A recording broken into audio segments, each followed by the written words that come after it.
Good morning everyone. I hope everybody is doing fine. So today we're going to discuss about the MCQ related to chapter number 2, which is your polynomials.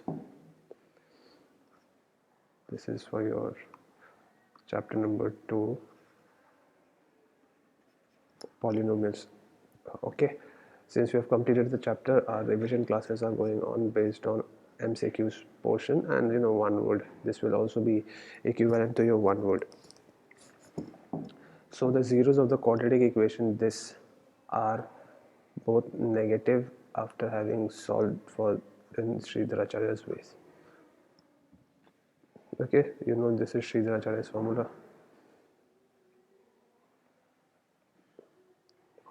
Sridharacharya's formula, when it's difficult to find out roots, by multiplying this thing and then finding the factors, we'll simply go for Sridharacharya's formula.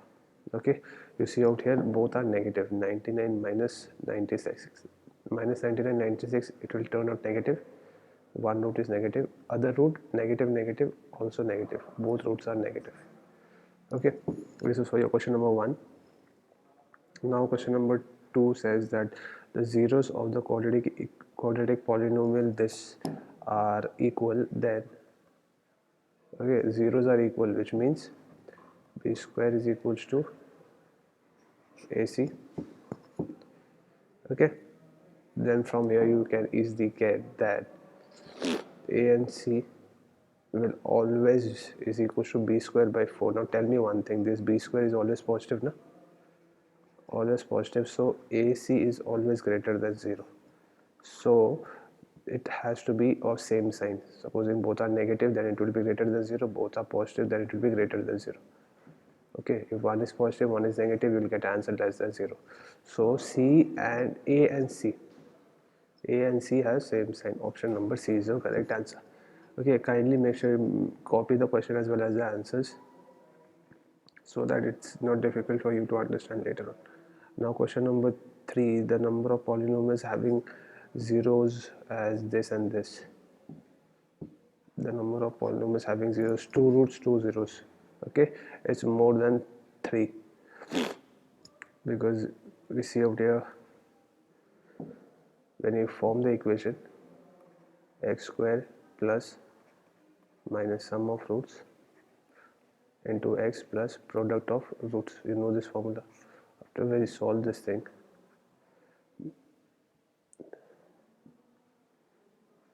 you keep on multiplying this thing, you keep on getting new polynomials. Right, once the polynomial is formed, you can get infinite numbers of polynomials from here. So therefore it's more than 3. Okay, the degree of the polynomial of this is 5.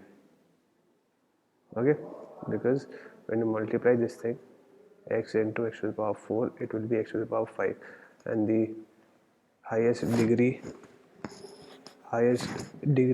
is 5.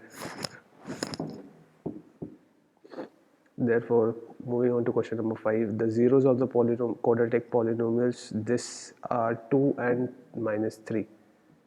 Okay, so once you put out here minus b by a you have to find,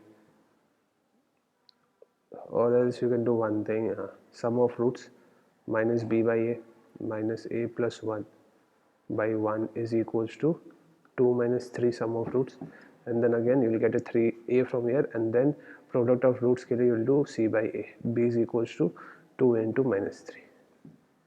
Okay, you will get answer C. C is the correct option. D is the correct option, where a is equals to 0, b is equals to minus 6. Moving on to question number 6, we have given the cubic polynomial, not in syllabus, will not do it.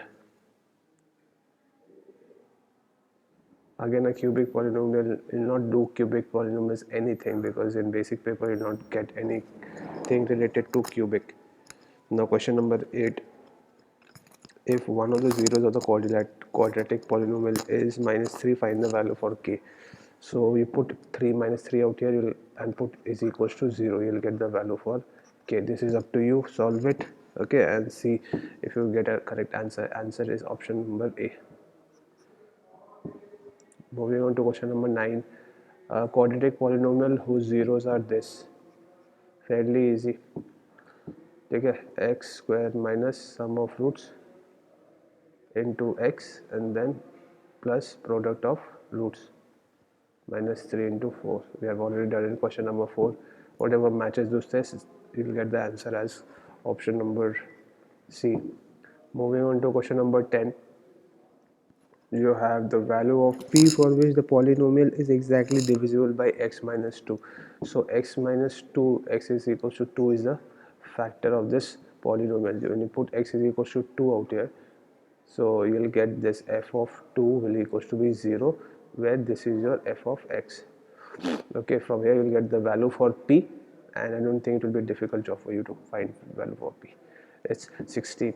Okay, so I'll think this much of numerical will be enough for today. Question number 11, please copy it down, and this will be your homework, 11 and 12. Okay, I'm just scrolling it down.